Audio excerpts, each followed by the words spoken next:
Bismillahirrahmanirrahim. Assalamualaikum warahmatullahi wabarakatuh.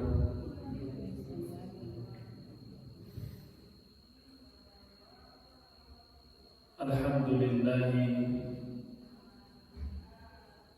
hamdan katsiran thayyiban mubarakan fihi kama yuhibbu rabbuna wa yarda. Ashhadu an la ilaha illallah wahdahu la syarika lah wa ashhadu anna Muhammadan abduhu wa rasuluh sallallahu alaihi wa ala alihi wa ashabihi wa man sara ala nahjihi wa tamassaka bi sunnatihi ila yaumiddin wa sallama tasliman katsira, amma ba'd. Ma'asyiral muslimin wal muslimat rahimani wa rahimakumullah. Kita bersyukur dan memuja Allah Subhanahu wa ta'ala atas limpahan rahmat dan kasih sayang Allah Subhanahu wa ta'ala,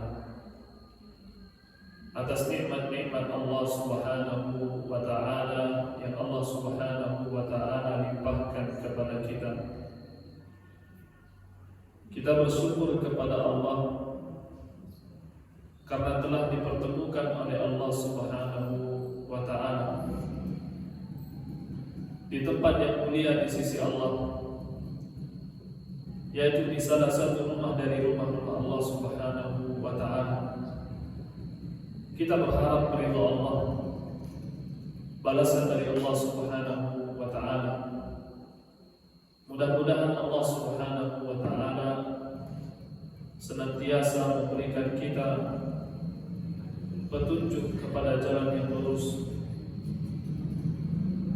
dan Allah Subhanahu wa ta'ala memberikan kepada kita ketabahan hati, keistiqomahan untuk terus berada di dalam hidayah ini, dan Allah Subhanahu wa ta'ala membalas seluruh kebaikan kita.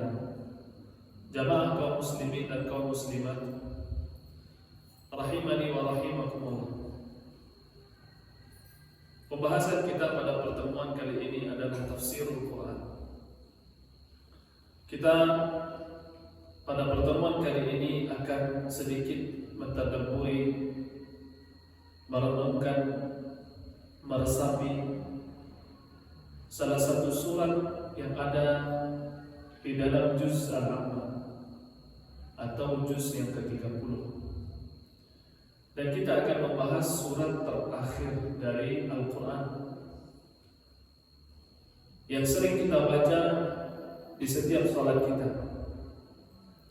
yang sering kita baca di luar salat kita, yang kita meminta kepada Allah Subhanahu wa ta'ala perlindungan dari yang namanya waswas. Maka surat ini kita kenal dengan surat An-Nas. Jamaah kaum muslimin dan kaum muslimat yang dirahmati dan dimuliakan oleh Allah Subhanahu wa ta'ala. Sebelum kita masuk kepada ayat-ayat dari surah An-Nas, kita sedikit membacakan hadis-hadis An-Nabi terkait keutamaan dari surah An-Nas itu sendiri.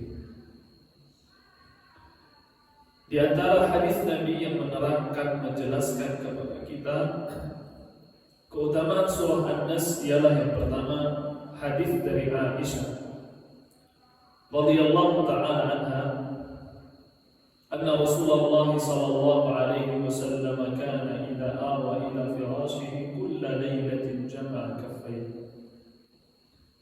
Nabi alaihi salatu wassalam ketika beliau sedang berbaring hendak tidur malam, kemudian dia mengumpulkan kedua telapak tangannya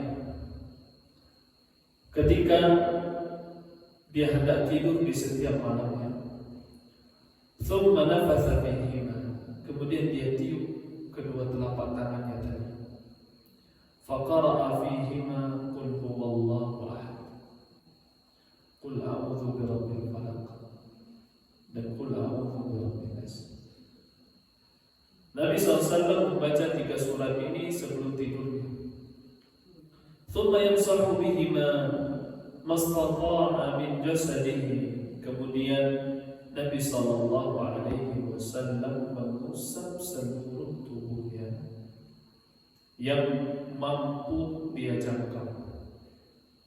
Artinya yang mudah dia jangkau, maka dia akan usap tubuhnya. Kemudian kata Nabi SAW, ala ra'sihi wa wajhihi, baik itu kepalanya yang diusapnya atau wajahnya yang diusapnya, wa ma aqbala min jasadi, dan bagian depan tubuhnya. Yaf'alu dzalika 3 marrat, dia lakukan itu sebanyak 3 kali. Hadis ini menjelaskan kepada kita bahwa membaca 3 surat ini merupakan sesuatu yang istimewa, karena ketika kita tidur kita tidak sadar dan tidak mengetahui apa-apa yang terjadi di sekitar kita.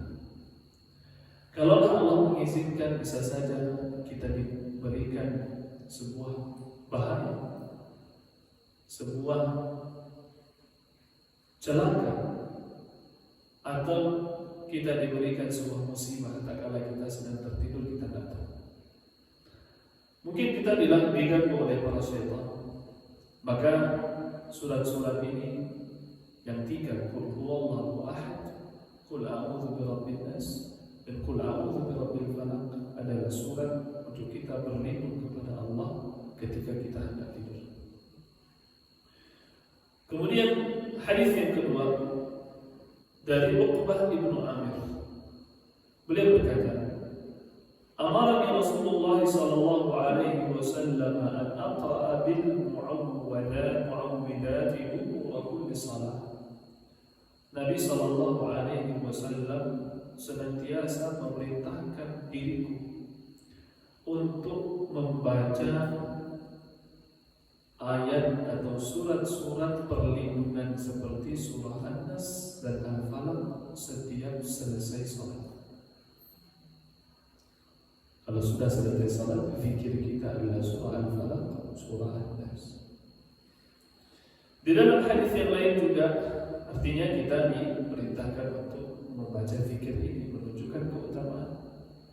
Tidak mungkin diperintahkan kecuali ada hikmah, ada keutamaan ketika kita membaca surah tersebut setelah selesai salat. Dalam hadis yang lain, Nabi sallallahu alaihi wasallam beliau mengatakan, alam tara ayatin unzilatil lailah lam yura mithlahunna qat. Tidakkah kalian mengetahui ayat-ayat yang diturunkan pada malam ini yang tidak pernah kalian lihat yang semisal dengan surat ayat-ayat tersebut? Kata Nabi, ada ayat yang turun, tapi ayat-ayat tersebut tidak ada yang semisal, tidak ada yang sama. Maka kata Nabi alaihi salatu wassalam, ayat tersebut adalah qul a'udzu birabbil falaq dan qul a'udzu birabbin nas. 2 surat ini tidak ada yang semisal dengannya untuk kita berlindung dari seluruh bahaya. Insyaallah kita akan bahas apa isi kandungan surah An-Nas dan apa isi kandungan surah Al-Falaq, yang Nabi banyak sekali memerintahkan kita untuk membaca kedua surat ini.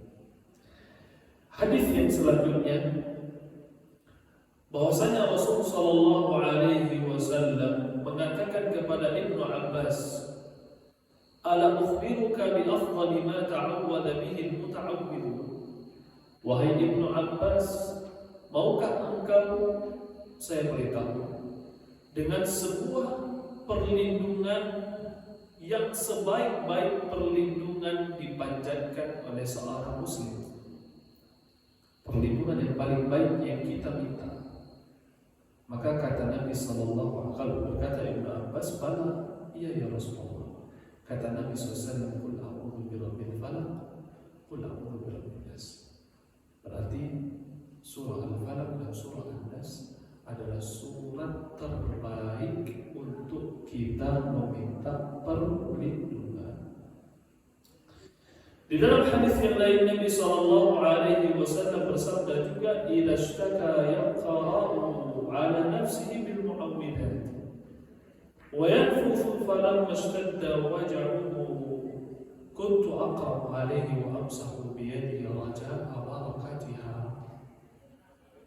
Kata Nabi SAW ketika Nabi mengeluh sakit dari sebuah penyakit, maksudnya dia merasakan sebuah sakit, ya. Maka Nabi SAW beliau membaca untuk dirinya sendiri dengan surat-surat tadi, Al-Falaq, An-Nas. Dia baca, kemudian dia tiupkan di tempat yang sakit tadi. Falamma ishtadda waj'uhu, ketika sakitnya Nabi ini mulai parah dan tidak sanggup lagi untuk melakukan hal tersebut, maka Aisyah radhiyallahu anha yang membacakan surat tersebut kepada Nabi. Kenapa? Wa amsahu biyadihi. Kemudian saya usapkan dengan tangan. Jadi Aisyah bacakan, kemudian dengan tangan Nabi dia usapkan. Kenapa? Karena di dalam tangan Nabi ada keberkahan. Jamaah kaum muslimin dan kaum muslimat rahimani Allah wa iyyakum. Setelah kita membaca beberapa hadis tadi, bisa kita tarik kesimpulan bahwa surat An-Nas ini memiliki keutamaan yang banyak. Dia adalah surat yang menjadi benteng kita ketika kita tidur,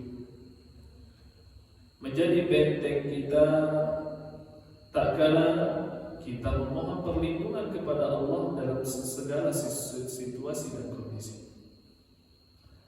Bahkan surat yang kita baca ini adalah surat yang bisa untuk meringankan rasa sakit yang kita rasakan ketika kita sedang sakit.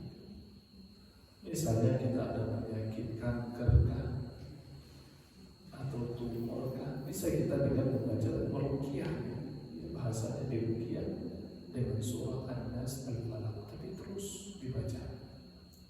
Kita letakkan tangan kita di tempat yang sakit, kita baca qul a'udzu birabbil falaq, kemudian qul a'udzu birabbin nas, kita bacakan terus. Mudah-mudahan Allah akan sembuhkan penyakit kita. Kemudian Bapak dan Ibu yang dirahmati dan dimuliakan oleh Allah Subhanahu wa ta'ala, kita masuk ke ayatnya. Allah Subhanahu wa ta'ala berfirman, qul a'udzu birabbin nas. Qul artinya katakanlah. Qul itu bahasa Indonesianya katakanlah. A'udzu artinya aku meminta perlindungan. Jadi kita yang membaca surah An-Nas ini sedang meminta perlindungan. Jadi jangan sampai ibu baca tapi tidak paham. Kalau ibu sedang baca surah An-Nas berarti sedang meminta perlindungan. Dengan siapa? Birabbin nas, dengan Rabbnya manusia. Maka tidak boleh kita meminta perlindungan kepada selain Allah Subhanahu wa ta'ala, karena Allah satu-satunya zat yang mampu melindungi kita dari mara bahaya.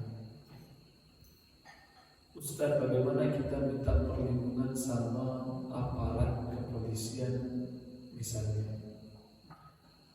Maka jawabannya boleh dengan syarat. Kata para ulama ada 4 syarat meminta perlindungan kepada selain Allah. 1, bukanlah orang mati atau dia hidup. Jadi kalau bapak dan ibu ya sedang diganggu oleh manusia yang lain, bapak meminta, ibu meminta perlindungan kepada kepolisian, boleh. Kalau seandainya polisinya masih hidup, ya, kalau polisi yang mati tidak boleh meminta pertolongan, karena dia tidak akan pernah mendengar kita. Kalau seandainya kita yakini bisa, maka kita telah meyakini bahwa polisi tersebut dia mengetahui hal yang gaib. Bukan hanya polisi, siapapun, mau ustaz, kiai, buya, siapapun dia, kalau sudah wafat tidak akan pernah mendengar apa yang kita minta. Kemudian selanjutnya Bapak dan Ibu, syarat yang kedua, yang diminta mampu dia kerjakan. Yang diminta mampu dia kerjakan. Contoh, Bapak dan Ibu meminta perlindungan dari syaitan, sedangkan kepolisian dan nampak dia sama syaitan. Berarti dia tidak mampu melindungi kita, kita masih minta kepada kepolisian. Berarti kita telah menyekutukan Allah. Jadi harus yang kita minta ini yang mampu dikerjakan oleh manusia. Ya, nanti ini syarat ini berlaku untuk berbagai macam ibadah, diantaranya meminta pertolongan. Meminta pertolongan harus dengan kepada Allah, boleh kepada selain Allah dengan syarat tadi yang pertama. Maka Bapak dan Ibu, yang kedua, dia harus mampu mengerjakannya. Yang ketiga, dia hadir mendengarkan permintaan kita. Contoh, ibu sekarang di sini, bapak di sini, meminta pertolongan kepada kepolisian yang ada di Kalimantan tanpa habis. Langsung, wahai polisi, tolonglah saya di sini. Saya sedang diganggu oleh penjahat. Kalau ibu yakini bisa, maka ibu meyakini, bapak meyakini bahwa ada kepolisian atau manusia yang mengetahui perkara yang gaib, dan itu tidak mungkin. Berarti syarat yang ketiga, dia harus hadir, ada di dekat kita dan mendengarkan permintaan kita. Itu syarat yang ketiga. Syarat yang keempat, kita harus yakini bahwa orang tersebut adalah sebab saja. Bukanlah dia yang memberikan perlindungan kepada kita, tapi dia adalah sebab yang Allah utus kepada kita. Hanya sebab yang Allah utus kepada kita. Berarti ada empat syarat. Yang pertama, bukan orang mati. Yang kedua,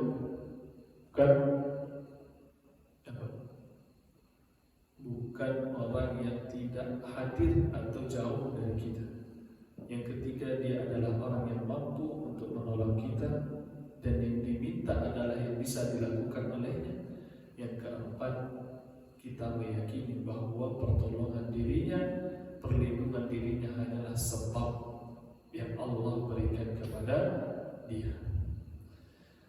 Kemudian Bapak dan Ibu yang dirahmati dan dimuliakan oleh Allah Subhanahu wa Ta'ala, Allah mengatakan bi Rabbin nas, dengan Rabbnya manusia. Perhatikan Bapak dan Ibu yang dirahmati dan dimuliakan oleh Allah. Di sini Allah menggunakan kata Rabb. Rabb itu syaratnya 3. Sesuatu itu dikatakan Rabb, syaratnya 3. Satu, dia menciptakan. Yang kedua, dia menguasai. Yang ketiga, dia mengatur. Kalau ada tiga ini, maka bisa kita katakan Rabb. Maka di sini kita perhatikan manusia. Siapa di antara kita yang menciptakan manusia? Tidak ada. Berarti tidak ada di antara kita yang dikatakan Rabb. Berarti cuma Allah Subhanahu wa Ta'ala semata yang bisa dikatakan Rabb, karena dia yang menciptakan manusia. Yang kedua, dia harus menguasai. Banyak di antara manusia yang tidak bisa menguasai manusia yang lain. Yang terakhir adalah dia yang mengatur alam semesta. Siapa di antara kita yang bisa mengatur siang dan malam? Tidak ada. Maka di sini terkandung kita meminta perlindungan dengan sifat rububiyahnya Allah, sifat ketuhanannya Allah.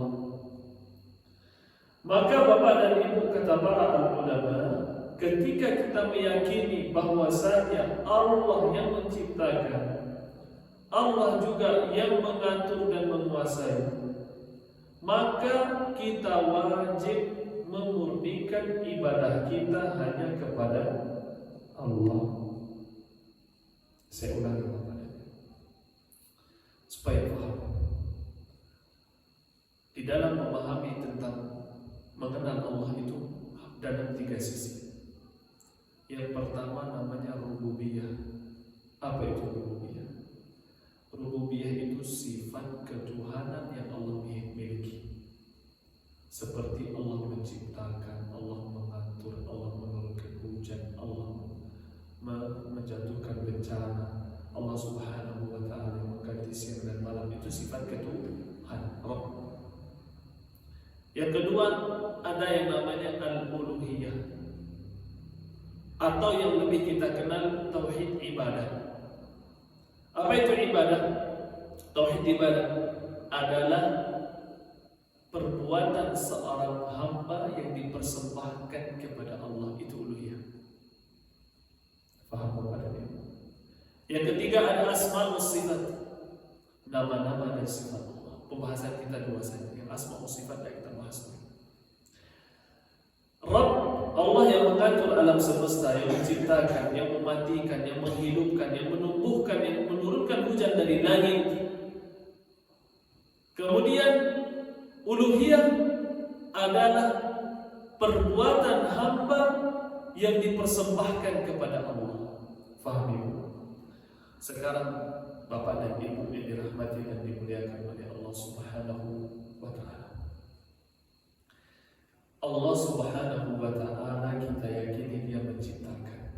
Kalau seandainya ada patung berhala ya, yang kita buat dengan tangan kita sendiri, kita yang membentuknya, sekarang masuk akal atau tidak kalau kita beribadah kepada patung itu? Tidak. Kenapa? Kita yang ciptakan dia, kita juga yang membentuk dirinya. Faham? Bahkan kata Ibrahim alaihissalam, ketika beliau menghancurkan patung-patung yang ada di Ka'bah, disisakan satu patung yang besar dan dikalungkan satu kampak di lehernya. Ibrahim bertanya kepada orang-orang musyrik. Orang-orang musyrik bertanya kepada Ibrahim, wahai Ibrahim, siapa yang menghancurkan patung kami? Kata Ibrahim, coba kalian tanyakan dengan patung yang besar ini. Kemudian orang-orang musyrik mengatakan, wahai Ibrahim, engkau bercanda-canda dengan kami. Artinya orang musyrik tak tahu patung mereka ini tidak bisa berbicara, bahkan tidak bisa membela dirinya. Bagaimana bisa kita memberikan ibadah kita kepada Allah? Bisa dipahami. Kalau Bapak dan Ibu meyakini yang sempurna itu Allah, maka wajib disembah adalah Allah. Sekarang Bapak dan Ibu, berapa banyak manusia hari ini mereka pergi, mohon maaf, ke tempat-tempat keramat seperti pohon, batu-batu, kubur-kuburan, walaupun itu kuburan orang soleh, berangkat dari tempat yang jauh menuju tempat tersebut, tujuannya apa?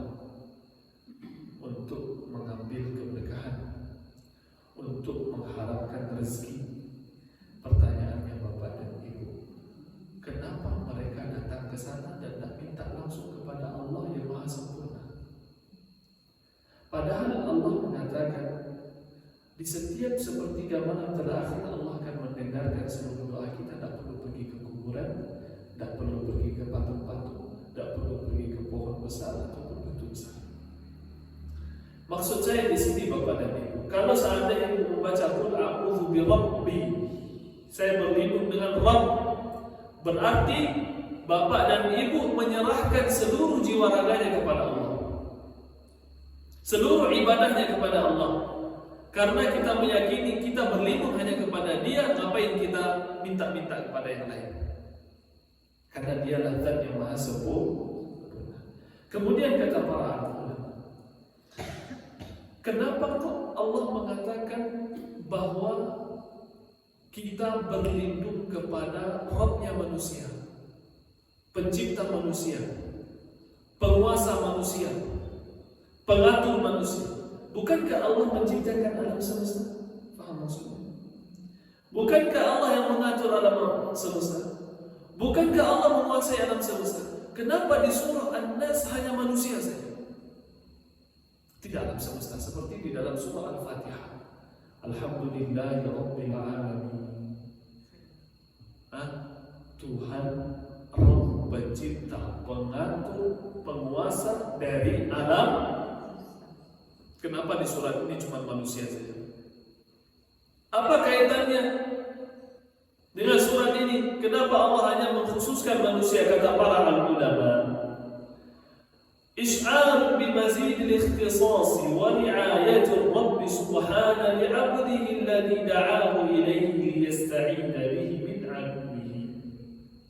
Kata ulama, untuk mengisyaratkan, untuk memperlihatkan perhatian khusus Allah Subhanahu wa Ta'ala kepada kita yang sedang minta perlindungan. Faham? Kita mintanya, berkatakanlah, saya meminta perlindungan kepada Rabb-nya manusia. Berarti Bapak dan Ibu, ketika kita bilang Rabb-nya manusia, Tuhan yang seolah-olah kita ini hamba yang istimewa, yang pasti akan dilindungi oleh Allah Subhanahu wa Ta'ala. Maka dikhususkan dengan kata manusia, bukan alami, tapi manusia, supaya kita meyakini bahwa yakin kita akan mendapat perhatian dari Allah Subhanahu wa Ta'ala, karena kita sedang minta perlindungan, dan itu adalah ibadah. Kemudian kata para ulama, fihi aidan taqwiyatu raja'il 'abdi fi rabbih. Di antara faedahnya juga, kenapa pakai Tuhannya manusia padahal Dia Tuhan alam semesta, untuk memperkuat rasa harap kita. Kita makin berharap. Kita minta perlindungan dari bahaya. Kita makin berharap kepada Allah Subhanahu wa Ta'ala dengan rububiyahnya, dengan penciptaannya, alam semestanya dan seterusnya yang telah Allah atur. Yang Allah akan melindungi seorang hamba. Allah akan lindungi kita. Kenapa? Kita sedang beribadah. Minta perlindungan itu ibadah, Bapak dan Ibu. Ya. Jadi ketika kita mengakui Allah itu Maha Sempurna dan ibadah kita hanya kepada Allah, menambah rasa harap kita, keyakinan kita pasti dikabulkan. Kita akan diselamatkan dari bara bahaya. Jadi Bapak dan Ibu, coba renungkan Bapak dan Ibu, kira-kira bisa tidak selamat kita dari bahaya kalau bukan pertolongan Allah? Tidak mungkin. Bapak, Ibu, kunci pintu rumah, serapat-rapatnya, masih mungkin tidak kejahatan itu masuk? Masih. Mau diterali pakai besi bisa balik, masih. Kenapa? Ya mungkin ketika dalam rumah kita aman, tapi kita butuh keluar atau tidak? Satu langkah keluar langsung ada kejahatan. Siapa yang tahu? Di rumah kita selamat, di luar rumah ada yang selamat. Di rumah kita aman, di pasar ada yang selamat. Jadi Bapak dan Ibu, yang mampu melindungi kita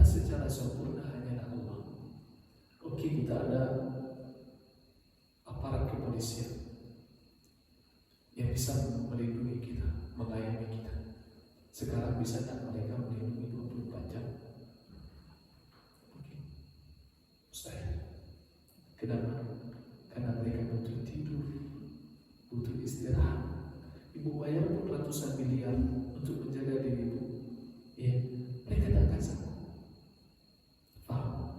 Datang dari langit serangan musuh, kemudian dijatuhkannya kepada ibu serangan-serangan sehingga meluluh lantakkan negeri ini, mungkin atau tidak? Mungkin. Tapi yang melindungi kita siapa? Allah Jalla Jalaluhu wal Hayyul Qayyum.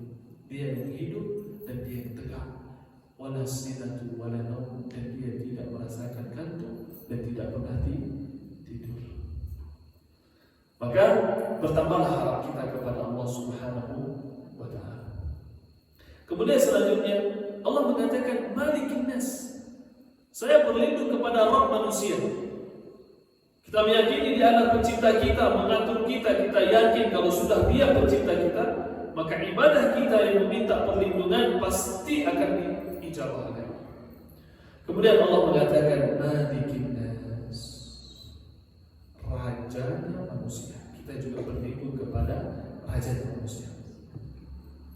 Bapak dan Ibu yang dirahmati dan dimuliakan oleh Allah, sangat banyak sekali ayat-ayat Al-Quran yang menjelaskan bahwa kerajaan Allah itu maha sempurna, tidak ada cacat dan kurang, dan ada aib sedikit pun tak ada.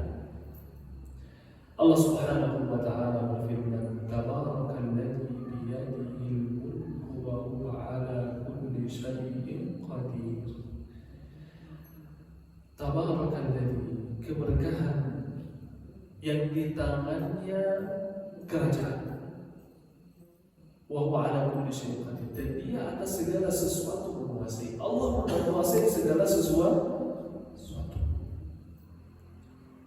Artinya raja itu satu-satunya Allah Subhanahu wa Ta'ala. Kita meminta perlindungan kepada raja tersebut. Karena raja, dia raja.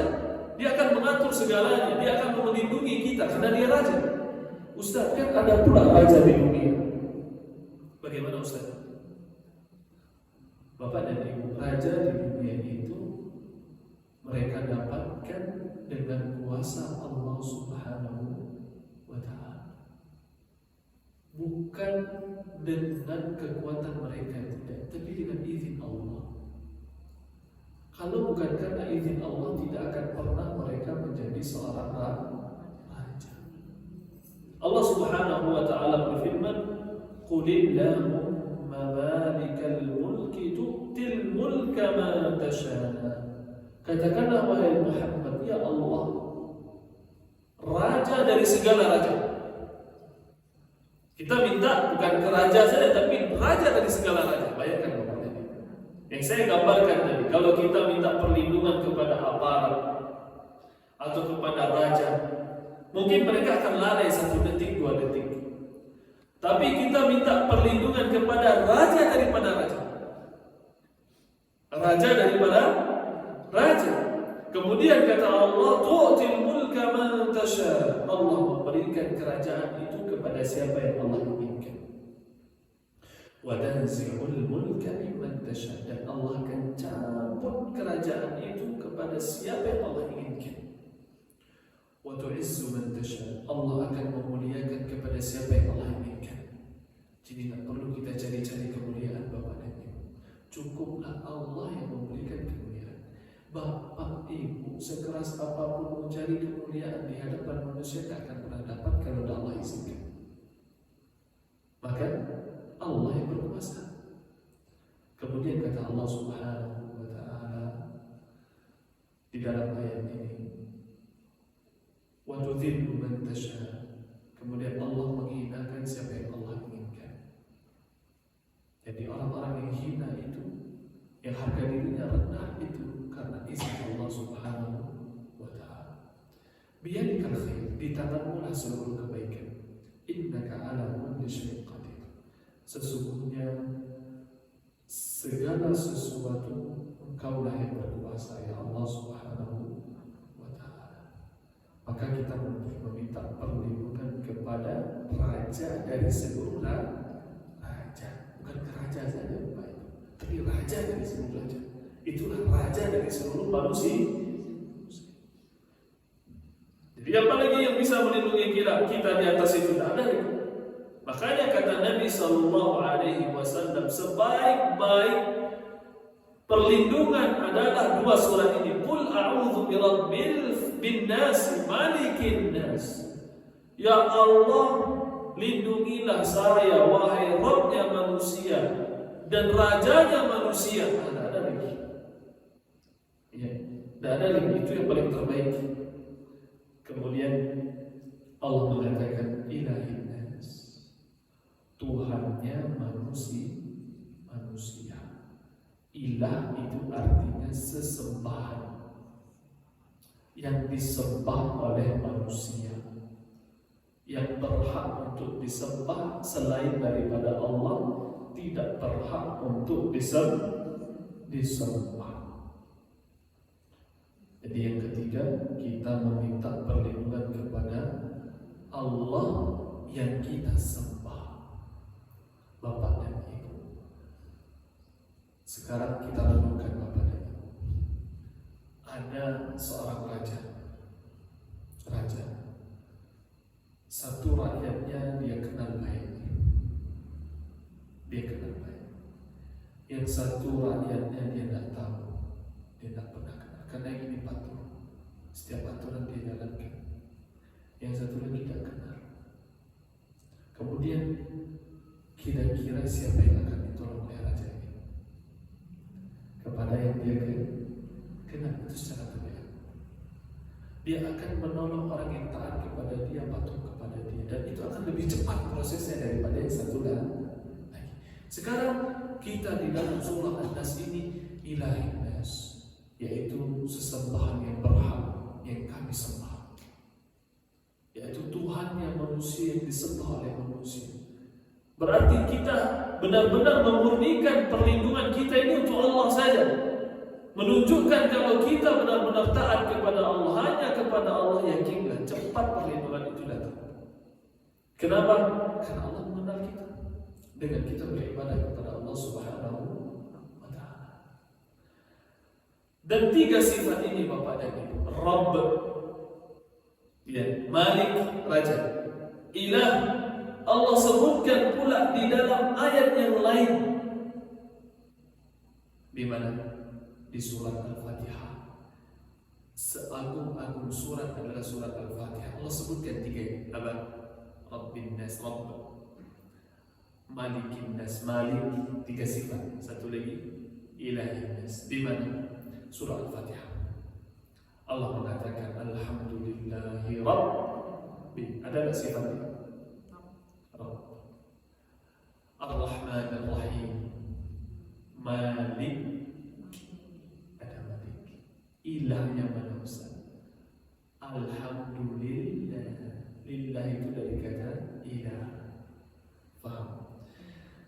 Disebabkan tiga sifat yang terkumpul di dalam surah Al-Fatihah merupakan satu penyebab mulianya surat Al-Fatihah.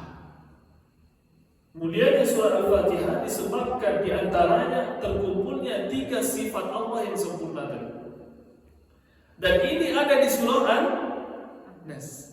Makanya kata Nabi, surah An-Nas ini sebaik-baik perlindungan yang kita panjatkan. Ustaz, saya diganggu manusia, saya baca surat ini bisa baca saja. Karena sebaik-baik perlindungan, tidak ada perlindungan yang lebih baik daripada surah An-Nas.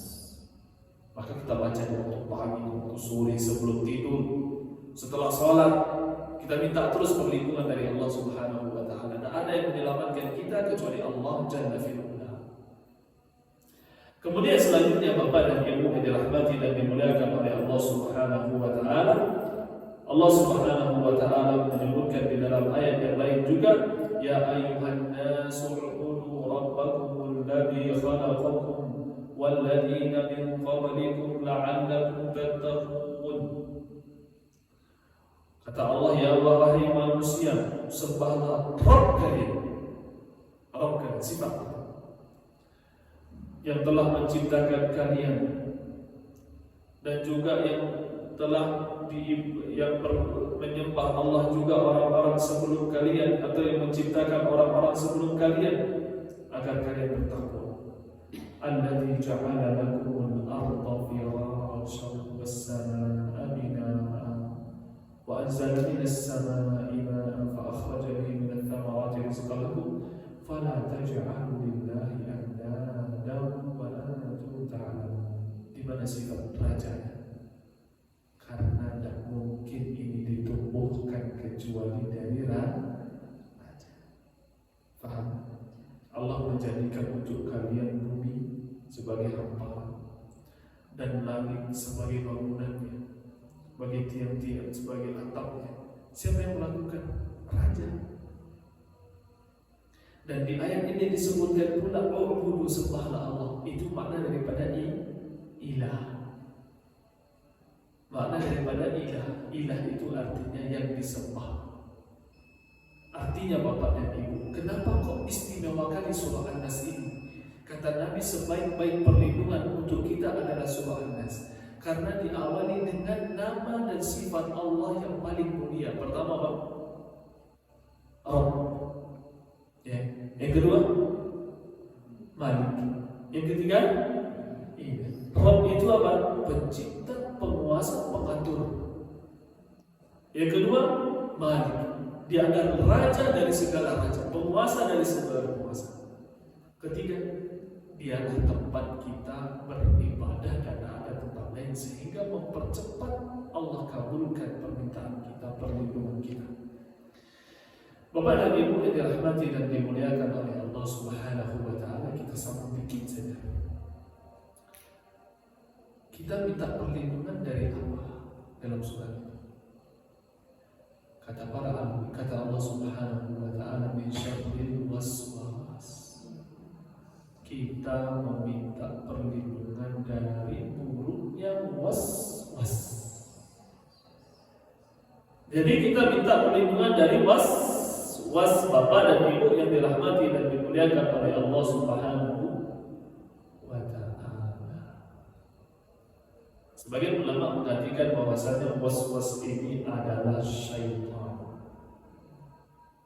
ya, atau dikenal dengan waswis, yang memberikan waswas. Apa itu waswas?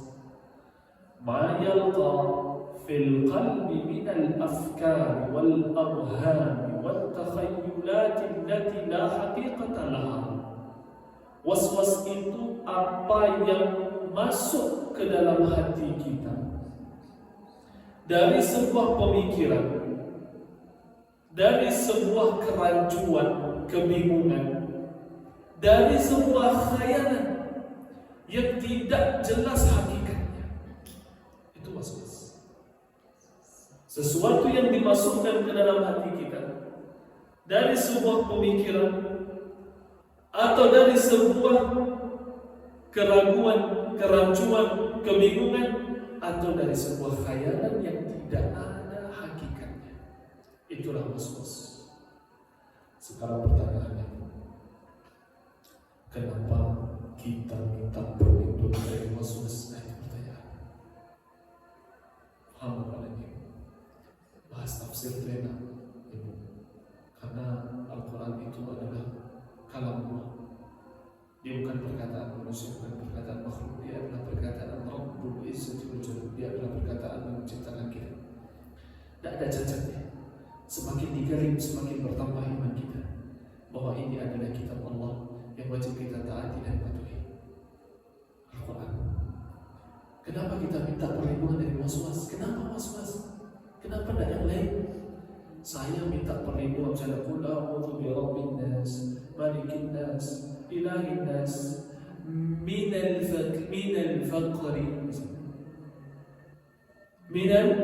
faqri wal miskin. Dari kefakiran dan kemiskinan, tapi dari waswas. Kenapa? Kata para ulama, anal insana ju'ila lahu qarin yuzayyinu lahu al-fawahish. Karena manusia ini telah diciptakan untuknya seorang qarin. Qarin itu apa? Teman dekat, maksudnya jin. yang sedang menghiasi diri kita perbuatan yang keji. Maka kita minta perlindungan dari waswas.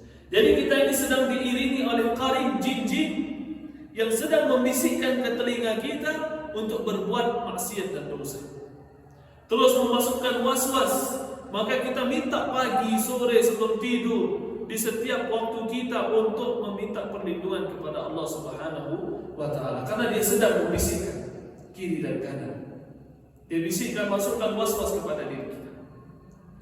Kemudian dalam hadis Nabi SAW mengatakan, "Ma minkum min ahadin illa waqad ukila bihi qarinuhu minal jinn." Tidak ada satu orang pun dari kalian kecuali telah diciptakan untuknya satu qarin dari jin, teman dari jin. Kemudian bertanya sahabat, tidak ada satu pun, berarti Rasul juga masuk loh. Kata para sahabat, "Wah iya ya Rasulullah, engkau juga kan?" Kata para sahabat, "Wah iya, saya juga ada qarin." Yang terus jin yang mengiringi saya. Illa anna Allah a'anani alaih. Tapi bedanya Allah memberikan pertolongan kepada diriku terhadap siapa? Terhadap qarin tadi. Allah yang bantu. Kemudian kata Nabi, "Fala yaqulu illa bi khair." Dia tidak mungkin merintahkan saya, membisikkan ke telinga saya kecuali perkara yang baik saja. Berarti qarinnya Nabi itu baik. Beda dengan kita. Maka yang diperintahkan oleh Allah, kita meminta perlindungan dari was-was. Kita sedang diberi was-was di telinga kita, dimasukkan terus.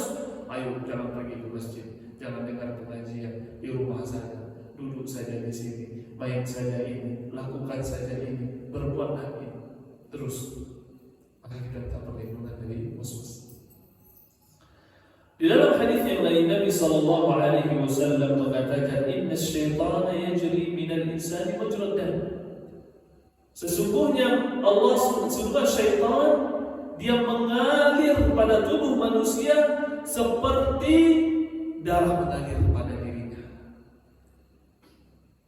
Berkata Al-Imam An-Nawawi rahimahullah, bisa jadi maknanya seperti itu kita pahami. Artinya benar-benar ngalir dia, benar-benar ada dalam darah kita syaitan. Wa anna Allah Ta'ala ja'ala lahu quwwa wa qudrah 'ala al-jarri fi batin al-insan kata Imam Nawawi. Bisa jadi Allah beri dia kekuatan untuk mengalir di darah-darah kita. Sebagian ulama mengatakan tidak.